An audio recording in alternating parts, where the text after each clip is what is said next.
আমি নাহিদ ধরি টাকি, বেশি না কখনো মাছ বাকি। তাই যদি কিনতে চান তাইলে জলদি চলে আসেন, আছেন যত কাকা কাকি।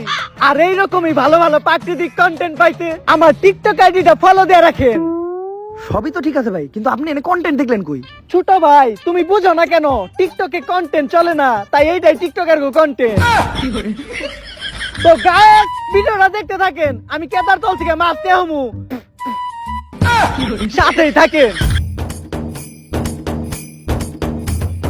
ধরছি ধরছি ধরছি ধরছি। তো গায়েস আমার হাতে কি জানে একটা মাছছে, মনে হইতাছে ছোটখাটো একটা টাকি। আরে ভাই ছাড়েন, টাকি না, আপনি আমার বাইন মাছ ধরছেন। তো গায়েস আপনারা দেখছেন আজকে বিনোদন একটা মাছ ধরলাম। আপনারা এরকম সুন্দর সুন্দর প্রাকৃতিক ভিডিও দেখতে চাইলে আমার টিকটক আইডিটা ফলো দিয়ে রাখেন। আর গায়েস আমি কিন্তু আমার ইউটিউব চ্যানেলে নতুন মিউজিক ভিডিও রিলিজ করে ফেলাইছি। আপনারা যারা যারা আমার এই মিউজিক ভিডিও দিয়ে ভিডিও বানাবেন, আমি কিন্তু সবাইকে সাপোর্ট করব। আমি সবার সাথেই ডুয়েট করব, সাথে কপি লিংক ফ্রি, কমেন্ট তো আছে। সাপোর্ট করলেই সাপোর্ট পাবেন 100।